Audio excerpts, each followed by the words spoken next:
নমস্কার বন্ধুরা, স্বাদে বাঙালিয়ানা চ্যানেলে সকলকে স্বাগত।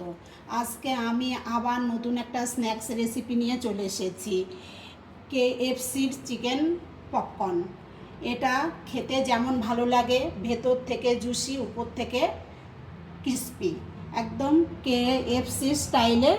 চলুন দেখে নিই কী করে এটা বানাবো। বাচ্চা থেকে বড় সকলেই খেতে খুব পছন্দ করবে। পপকর্নটা বানানোর জন্য এখানে দুটো বেস্ট পিস নিয়ে নিয়েছি। এখন এটা আমি কেটে নেব। এই কাটাটাও একটা কায়দা আছে, সেটা দেখাবো। এটা একটু এরকম করে কেটে নেব, কোনা কোনা করে কাটতে হবে। এখন এই পিসটাকে এরকম একটু তেক্সটা করে কাটবো, তাহলে একদম পপকর্নের মতন শেপ আসবে।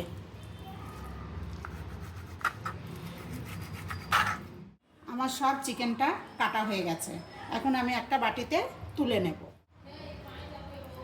এখানে একটা বোল নিয়ে নিয়েছি, এর মধ্যে আমি চিকেনটাকে ম্যারিনেট করে নেব। দেব হচ্ছে 2 চামচ দই।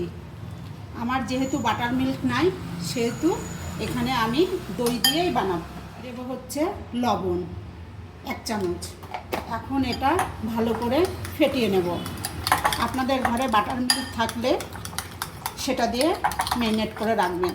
এখন দেব হচ্ছে জল। এখন আমি চিকেনটা এর মধ্যে দিয়ে দেব। এটাও এখন ভালো করে মিশিয়ে রাখবো। এরকম ম্যারিনেট করে রেখে দিলে পরে এর মধ্যে লবণটা পুরো চিকেনের মধ্যে ঢুকে যাবে। 15 থেকে 20 মিনিট রেখে দেব। একটা গুঁড়ো মশলা করে নেব।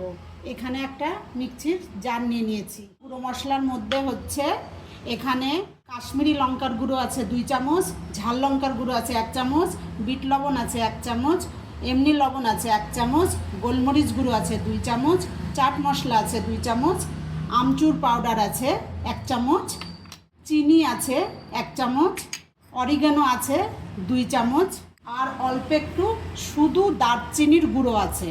এখন এর মধ্যে আমি সব মশলাগুলো ঘুরিয়ে নেব, তাহলে মশলাগুলো ভালো মিক্সড হবে। আর একটা জিনিস আমি দিতে পারিনি আর দিবও না, যেহেতু ওটা খাওয়া ভালো না, ওটা হচ্ছে টেস্টি পাউডার। রেস্টুরেন্টে দেয়, সাধারণত বাড়িতে না খাওয়াই ভালো, ওই জন্য ওটা আমি দেব না। আর একটা বোল নিয়ে নিলাম। এর মধ্যে এখন আমি 1 চামচ নেব আদা বাটা, 1 চামচ রসুন বাটা, দেব হচ্ছে একটা ডিম, দেব 2 চামচ কর্নফ্লাওয়ার। এখন আমি একটা কাঁটা চামচ দিয়ে ফেটিয়ে নেব। এই যে এখন আমার এটা হয়ে গেছে মিক্স। এর মধ্যে আমি আরও মশলা দেব। দিয়ে দেবো যে মশলাটা আমি গুঁড়ো করে রাখলাম, সেই মশলাটা 2.5 চামচ। আমি অনেকটা মশলা করেছি, আমি এটা কৌটায় করে রেখে দেব। সব মশলা আমার লাগবে না। এটাও এখন আমি ভালো করে ফেটিয়ে নেব। এরকম মশলা প্রত্যেক দিন তো করা যায় না, একদিন করে কৌটা ভরে রেখে দেবেন এয়ারটাইট কৌটায়, তাহলে অনেক দিন অবধি ইউজ করতে পারবেন। মশলাটা গোলানো হয়ে গেছে। এখন এর মধ্যে যে ম্যারিনেট করে আমি চিকেনটা রেখেছি, সেটা এখন এর মধ্যে দিয়ে দেব। এখানে যেহেতু আমি সব মশলা একবারে দিয়ে করে নিয়েছি, আর কোনো মশলা দেওয়ার প্রয়োজন নেই। এখন এটাও এই মশলাটার মধ্যে ম্যারিনেট করে রেখে দেব 10 মিনিটের জন্য। এর মধ্যে আমি একটা জিনিস দিতে ভুলে গেছিলাম, সেটা হচ্ছে তেল। সাদা তেল দিয়ে দিলাম 2 চামচ মতন, দিয়েও এখন ভালো করে মিশিয়ে নেব। কিছুটা ময়দা নিয়ে নিয়েছি। এর মধ্যে আমি দেব হচ্ছে লবণ, স্বাদ মতন লবণ দেব, যেহেতু ওগুলোতেও লবণ দেওয়া আছে। দেব হচ্ছে গোলমরিচ গুঁড়ো, আর দেব যে মশলাটা আমি করে রাখলাম 1/2 চামচ, সেই মশলাটা ভালো করে এটা মিশিয়ে নেব। এখানে একটা কড়াই বসিয়ে দিয়েছি, গ্যাসটাও জ্বালিয়ে দিয়েছি। এখানে পর্যাপ্ত পরিমাণে তেল দিতে হবে। এটা ডুবো তেলে ভাজবো। তেলটা গরম হোক, আমি ওটা কোট করে নিই। এখন আমি কোটিং করব। এখান থেকে এরকম করে একটা করে তুলে এর মধ্যে দেব। এরকম ফাঁকা ফাঁকা করে দিতে হবে, না হলে পরে এগুলা জয়েন্ট হয়ে যাবে।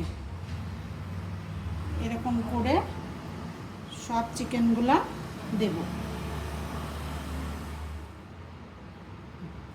এখন এইগুলা এরকম করে মিশিয়ে এরকম চেপে চেপে দিতে হবে।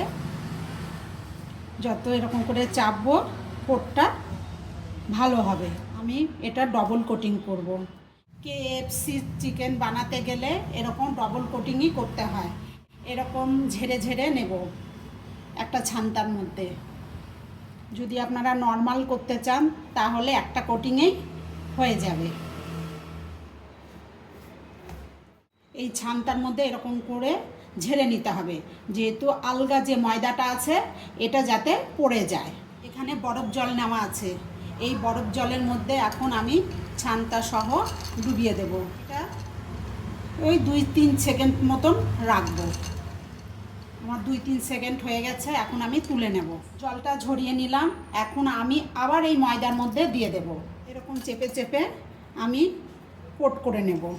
এখন আমি আরেকটা ছান্তার মধ্যে এরকম ঝেড়ে ঝেড়ে তুলে নেব। এরকম করে ঝেড়ে ঝেড়ে নিতে হবে। প্রত্যেকটা ছড়া এইভাবেই ভেজে নিতে হবে। এটারও যে আলগা ময়দাটা আছে এরকম করে ঝেড়ে নেব।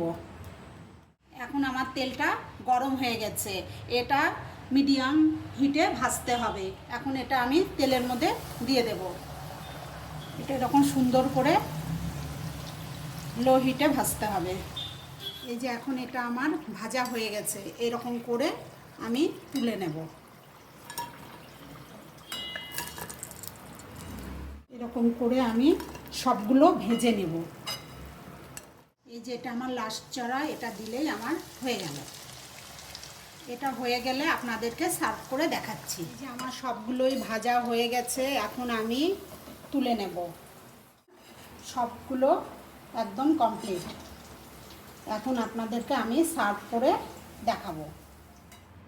আমার পপকর্নটা বানানো হয়ে গেছে, আমি সার্ভ করে দেখালাম।